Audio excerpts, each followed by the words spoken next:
awakening that we see over here in the United States today. And then you look at the splinter factions within the Hebrew Israelite assembly known as camps. You got your various camps like in the western part of America, southern part of America, the eastern part. And it's basically the way these camps bicker back and forth is kind of reminds you of like the Crips and the Bloods. It's like a big gang. Here's the problem that I'm having with people who call themselves Hebrew Israelites and why I consider them to be almost like a gang. Now, mind you, I do believe that I am indeed a son of our ancient forefather Israel. I am not denying that at all. What's funny is in the Christian church, I've noticed this before where you see some backbiting and people kind of being dirty behind the scenes and whatnot.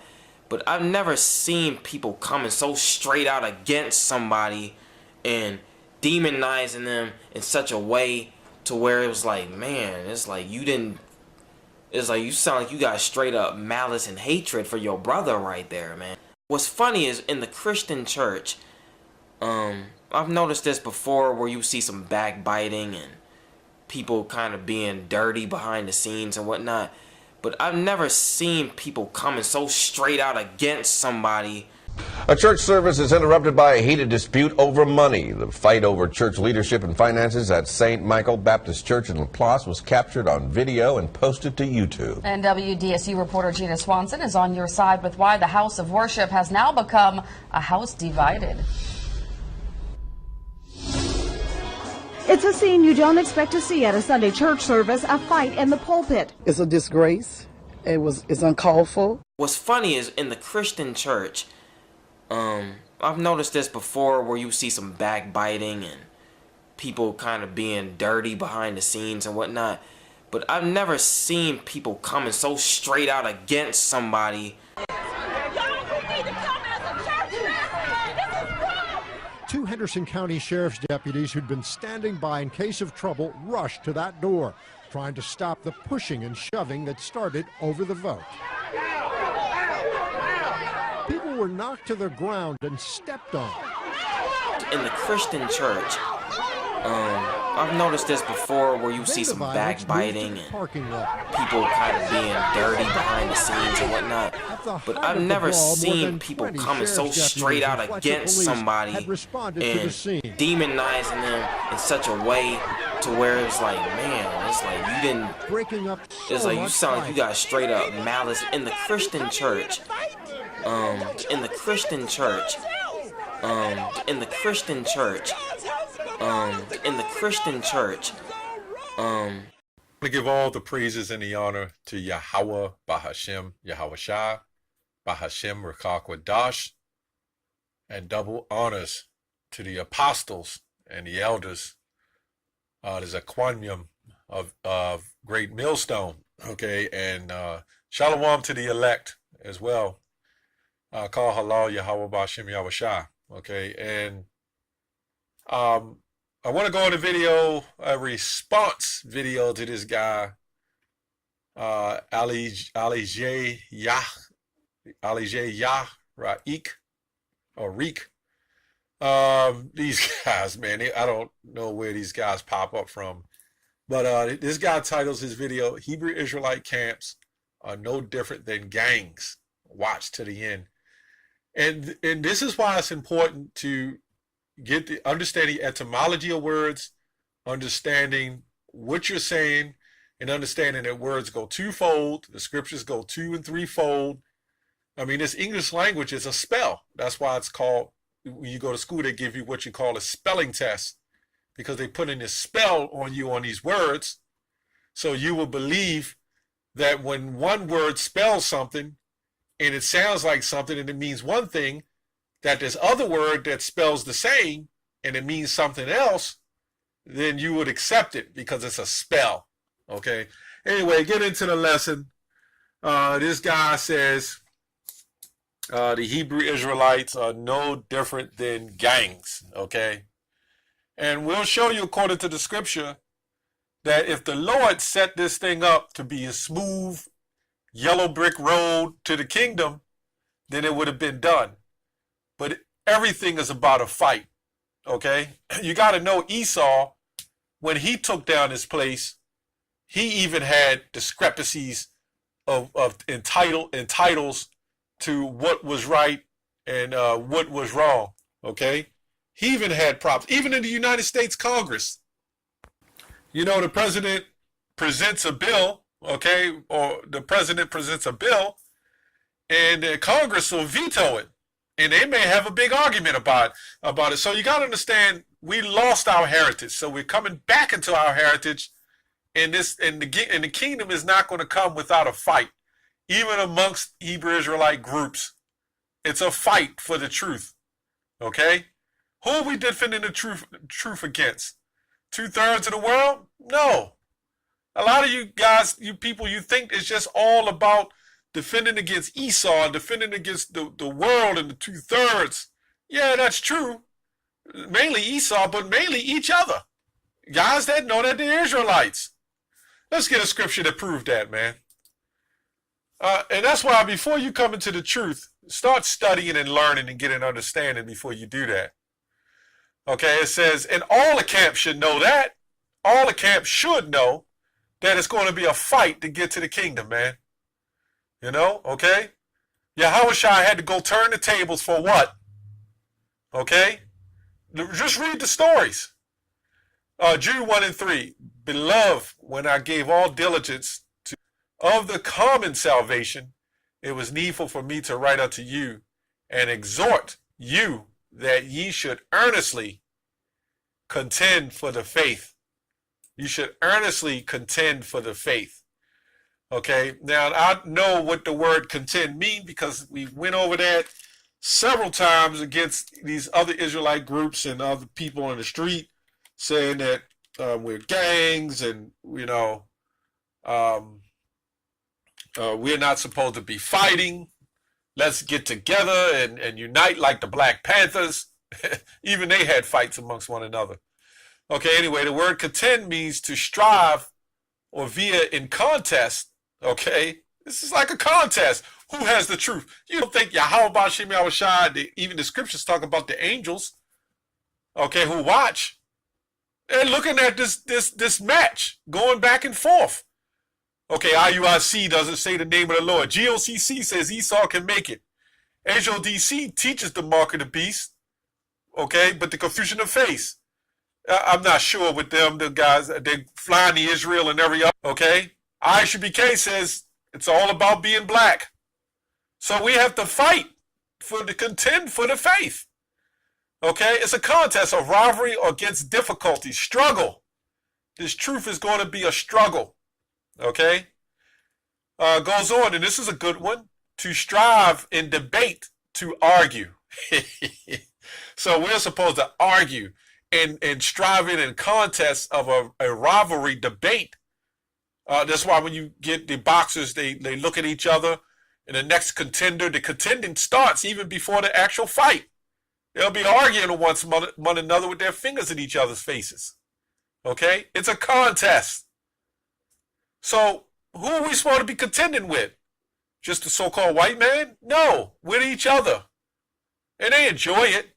But hey, this is the Lord's show. This is how Yahweh B'Shem Yahushua set it up. Who are we contending for? Nobody else has the truth. The only one that has the truth, and we'll say at Great Millstone, we have the true 100% truth. Even if you don't believe it's 100%, 100% is the building of the truth. John 16:13, he will guide you into all things. But we believe we have the truth. IUIC say, hey, they have the truth. Okay? They're about building the nation. You know, that's how they feel. So who are we supposed to contend with? We already know Esau don't have it. We already know the church doesn't have it. So who are we supposed to contend with? Okay? So this guy is way out of character, okay? Or wait, maybe he's in character.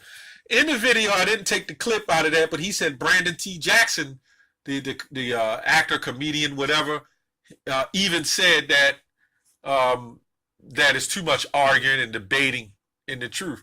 That's what this is all about. And we can clearly see that this guy here, he has an effeminate vibration. You know, and I'm just being honest. Okay, he's it's not a good thing to always be up under your mother. I'm not saying this guy is, I can't prove that or has, but you can see his spirit that you have to be careful of what, always the mother say, okay? That's why you have to come into the truth and learn from men. The scripture says, "Oh, ye men I call." This is not the behavior of a man of the Lord. Men of the Lord are going to fight. Men of the Lord are going to argue. They're going to contend. This is all part of, if you came back into a home with a family, okay, and you received this great big mansion, and it's 20 of y'all to live in this big mansion, well, guess what? You're going to fight over what room belongs to you, who should get what, and what should get where. This is why the Lord has to do the sifting now before we get to the kingdom. It all has to be done now. This is all, the scripture says the kingdom of heaven starts within you. So the Lord is doing the sifting and the shifting and the blending, okay, and the taking in and taking out of what he needs to before the kingdom is, is established. And that's just as simple as that. So anyway, are we a gang? Are we gangs? I don't want to blatantly say, yeah, we're gangs. But let's get into that. Because technically we are, okay? It goes on to say, a group of persons working to unlawful or antisocial ends. So according to the scriptures, everything we speak is against the law of this world, okay? As you notice, the Bloods and the Crips, they're considered a gang because they're lawless. They're against the laws of the world on the left-hand side. We're lawless on the right-hand side, although we do still follow the laws according to the world, so you won't be arrested. The scriptures tell you that. Okay? Goes on to say a group of persons working together. This is what a gang, because you have different levels of gangs. That's why when you have a definition, you'll say 1, AB, 2, AB, 3, AB, because of the spelling of America, okay? A group of persons working together. A group of persons having informal and usually close social relations, okay? A combination of similar implements or devices arranged for convenience to act together. Okay? I'm just reading the definitions: to assemble or operate simultaneously as a group. This is what it sounds like. And if we're operating together as a group, the next group is going to operate together as their group, and we're going to have differences. So you have the Bloods, they operate together as a group. The Crips operate together as a group, and they come against to fight each other. Look, man, the Lord set all that up on the left-hand side and on the right-hand side. What did Yahushua say? Okay? Let's see what Yahushua said about gang activity. Now, when you go to Matthew 10:5, he says, "Go not into the way of the Gentiles, but go into the lost sheep of the house of Israel." Okay, so you got to know, that sounds racial, and it sounds like a gang act. So the original gang started way back then, man. There's always gangs on this planet, man. If you want to look at it like that. Okay, let's see another scripture. Matthew 25:31. Matthew 25:31. When the Son of Man shall come in his glory, and all the holy angels with him, he shall sit upon the throne of his glory, and before him shall be gathered all nations, and he shall separate them one from another, as a shepherd divideth the sheep from the goats. This is gang-affiliated activity. And he shall set the sheep on his right hand, but the goats on his left hand. So when the holy angels come, Yahushua come, when them chariots come, this is a gang, like they'll say, a gang of chariots, a gang of cars, all unison working together. That's all it is. So you got to watch these words, man. Okay? Goes on to say, "Then shall the king say unto them on the right, his right hand, Come ye blessed of my Father, inherit the kingdom prepared for you from the foundations of the world." This is why you'll see the presidents write with the left hand. They don't want to be, they're all set up on the left-hand side. Okay? And we're set up, Lord willing, I'm the elect on the right-hand side. Okay? Matthew 15:8. And I'll close it out. It says, this people draweth nigh unto me with their mouth and honoreth me with their lips, but their heart is far from me. Okay? And that's plain, you know. The Lord is only dealing with an elect. And he's telling you that when he say, this people draweth nigh with me with their mouth, this is just not talking about a church. These are the fight begins within the Israelite community. And that's what everybody doesn't understand. When Yahushua spoke in that red letter Bible, it was mainly against other Israelites. Okay? People who knew who they were. Apostle Paul had to go gather the remnant who didn't know who they were, who was considered the Gentiles. Okay? And then you had men who said, why should we have to wake them up? Because it was a fight. It was a contention, a contending. Okay? You had to contend for the faith. Not only did you have to fight the other groups, so to speak, but you had to fight wicked Pharisees and Sadducees. You had to fight other Israelites who are reincarnated back today doing the same damn thing. So, are we a gang? Technically, yes. No, we're not a wicked gang on the left-hand side. We're a righteous, so-called righteous gang on the right-hand side. Affiliated together, working in unison, okay, to fight the wickedness, okay? And I'm speaking for Great Millstone at this point. And everybody has their gangs, so to speak, okay? The word gang is not really a bad word. It's just that what you scoffers make up. Anyway, that's all I have on that. Shalom.